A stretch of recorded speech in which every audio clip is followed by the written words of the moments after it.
अभी 4 दिन पहले मैं और मेरा एक दोस्त कॉफी शॉप पर बैठे हुए थे एंड वहाँ हमारी बातों बातों में गोल्ड को लेकर डिस्कशन शुरू हो गई। उसने मुझसे कहा कि भाई मेरे पास 1 लाख रुपए की सेविंग्स है और मैं सोच रहा हूँ कि इसमें गोल्ड खरीद लूँ, क्योंकि जिस स्पीड से गोल्ड की प्राइस बढ़ रही है मुझे तो आगे खतरा लग रहा है कि भाई आगे मैं इसको खरीद भी पाऊंगा या नहीं।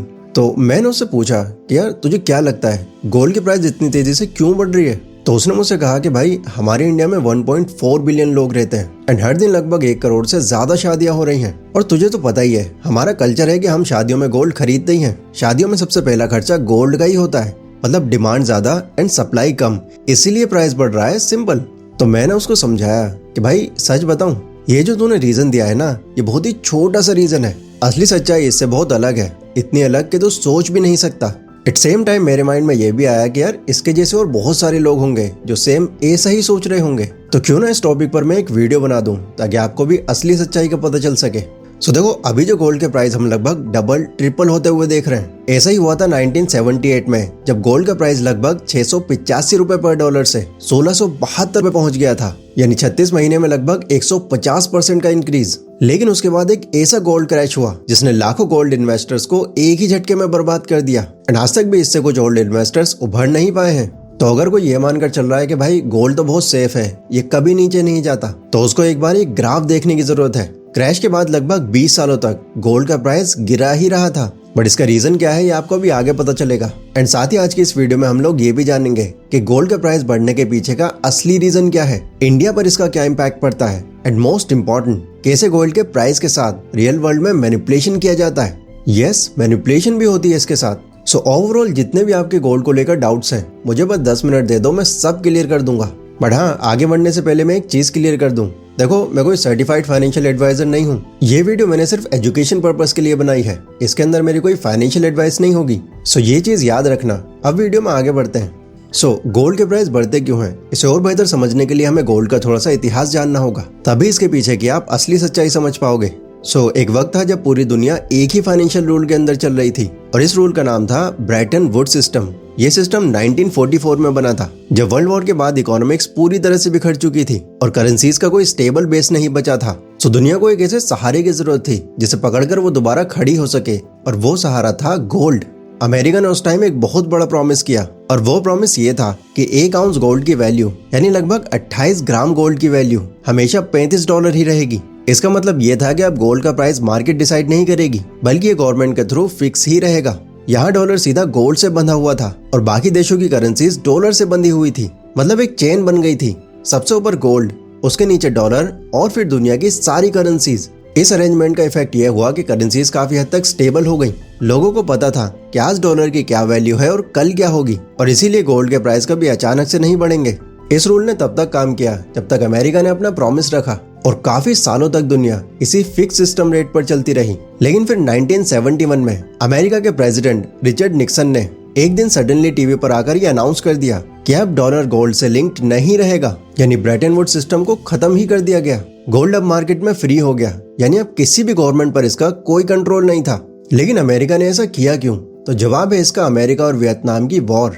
1955 से अमेरिका और वियतनाम के बीच वॉर चल रही थी एंड इस वॉर में अमेरिका इतना पैसा फूंक चुका था कि उसके पास अब इतना गोल्ड बचा ही नहीं था जिससे वो अपने डॉलर्स को बैक कर सके। इसीलिए अमेरिका को मजबूरी में गोल्ड को फ्री करना पड़ा, और जैसे ही ये हुआ गोल्ड की असली ताकत बाहर निकली, क्योंकि इस बीच पूरी दुनिया के अंदर और भी बहुत सारी घटनाएं हो रही थी।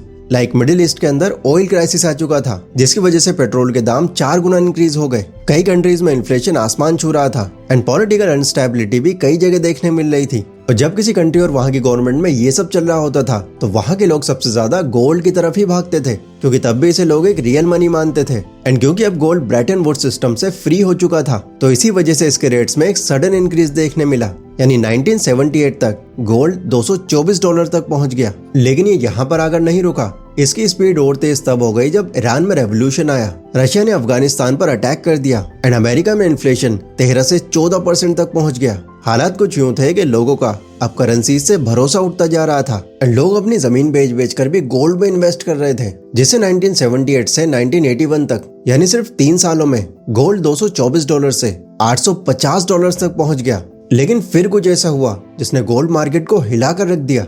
1981 के बाद गोल्ड एकदम क्रैश हो गया। क्रैश में इसलिए कह रहा हूँ क्योंकि जहां 1981 में गोल्ड $850 तक पहुंच गया था, वहीं 1982 में ये सीधा $300 पर आ गया और इससे बहुत सारे गोल्ड इन्वेस्टर्स के एक झटके में पैसे डूब गए। और जिसने गोल्ड ये सोचकर खरीदा था कि भाई ये तो बढ़ता ही रहेगा, उनका पैसा सिर्फ एक ही साल में आधे से भी ज्यादा कम हो गया। लेकिन इस क्रैश के पीछे सिर्फ एक इंसान था और वो था पॉल वॉकर। दरअसल हुआ ये था कि गोल्ड के प्राइस बढ़ने लगे थे तो डॉलर इससे कमजोर पड़ता जा रहा था। सो ये देखकर अमेरिका के federal reserve bank chairman Paul walker ने एक बड़ा गैम्बल खेल दिया एंड उन्होंने वहां पर इंटरेस्ट रेट 20% बढ़ा दिया। मतलब अगर आप अपना पैसा बैंक में रखोगे तो आपको वहां पर उसका इंटरेस्ट साल का 18 से 20% तक मिलेगा। तो लोगों ने सोचा कि अगर बैंक में उन्हें 20% इंटरेस्ट मिलेगा तो पैसा गोल्ड में क्यों रखें, इसलिए लोगों ने पैसा बैंक में रखना शुरू कर दिया। इवन जिन्होंने गोल्ड खरीदा हुआ था, जिनके पास पहले से ही गोल्ड था, उन्होंने भी गोल्ड को सेल किया और बैंक में ही पैसा रखना स्टार्ट कर दिया। एंड पॉल वॉकर का ये डिसीजन कामयाब हो गया।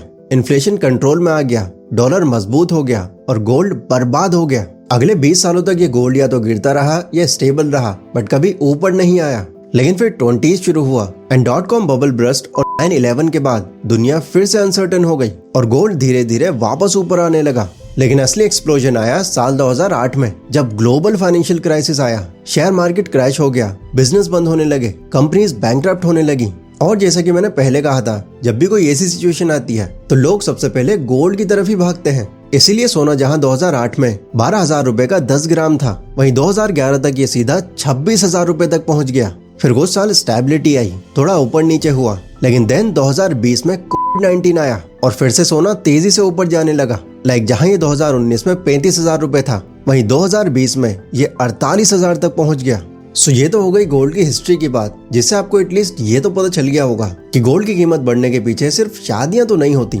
अब मैं आपको बताता हूँ कि आखिर करंट टाइम में गोल्ड का प्राइस आखिर इतना ऊपर क्यों जा रहा है। तो देखो, इसका रीजन भी हिस्ट्री से सिमिलर ही है। अभी भी दुनिया अनस्टेबल है। Russia Ukraine war, Israel Palestine war, Israel Iran war, India Pakistan war, बहुत कुछ हो चुका है और काफी कुछ चल रहा है। और इसी बीच अमेरिका ने भी कुछ ऐसा किया है जिससे आज के सोने का रेट इतना ज्यादा तेजी से भाग रहा है। होता क्या है, जितनी भी कंट्रीज हैं वो सिर्फ डॉलर्स में पैसा सेव करके रखती हैं इमरजेंसी के लिए। लेकिन रशिया यूक्रेन वॉर के बीच में अमेरिका ने क्या किया कि रशिया के $300 बिलियन के एसेट्स को फ्रीज ही कर दिया, जिसके बाद अदर कंट्रीज को ये रियलाइज हुआ कि भाई अमेरिका तो कुछ भी कर रहा है, इस पर भरोसा नहीं किया जा सकता एंड इसीलिए डॉलर एसेट रखना सेव नहीं होगा। इसलिए अदर कंट्रीज ने अपने गोल्ड रिजर्व को बढ़ाना शुरू कर दिया, जिसकी वजह से अचानक से इन सालों में गोल्ड की डिमांड इतनी ज्यादा बढ़ गई और सप्लाई तो आप जानते ही हो लिमिटेड ही है। तो इसीलिए गोल्ड के प्राइस में आप इतना बड़ा जंप देख रहे हो।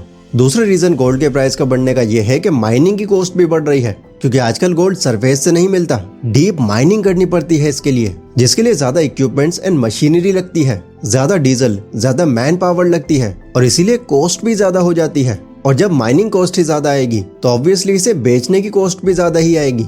इंडिया में तो गोल्ड की सिचुएशन और ज्यादा खराब है। ये बात शायद आपको पता नहीं होगी, बट इंडिया दुनिया का सबसे बड़ा गोल्ड कंज्यूमर है। वर्ल्ड गोल्ड काउंसिल के इस डेटा के अकॉर्डिंग साल 2024 में इंडिया ने लगभग 802 टन गोल्ड कंज्यूम किया, जिसमें 50 से 55% सिर्फ शादियों में खरीदा गया है। मतलब हर साल लगभग 400 टन से ज्यादा सोना सिर्फ शादियों में चला जाता है। एंड इतनी डिमांड होने के बाद इंडिया में गोल्ड का प्रोडक्शन कितना होता है? सिर्फ 1 से 2 टन।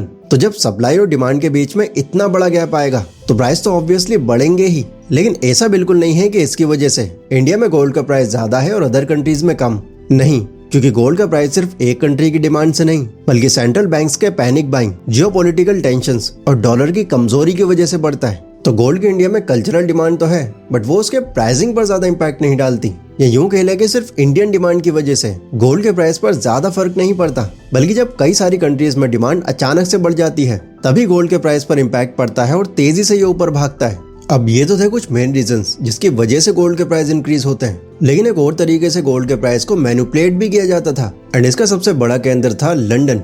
लंदन के 5 बैंक्स, जिनके नाम आप स्क्रीन पर देख रहे हो, वो हर दिन सुबह शाम एक साथ बैठकर या फिर फोन पर गोल्ड के प्राइसेस को डिसाइड करते थे। साल 2014 में जब इन्वेस्टिगेशन शुरू हुई तब जाके ये पता चला, ये बैंक्स अपने क्लाइंट्स को पहले ही बता देते थे कि प्राइस कब बढ़ेगा। मतलब इससे पहले कि पब्लिक को पता चले ये लोग अपनी पोजीशन सेट कर लेते थे और करोड़ों रुपए का प्रॉफिट कमा लेते थे। सुनने में ये बहुत सिंपल लगता है, बट ये तरीका इलीगल था। बहरहाल इस चीज का तो पता चल गया, बट बहुत बाद में जाकर ये रिवील हुआ कि गोल्ड को मैनिपुलेट भी किया जा रहा था।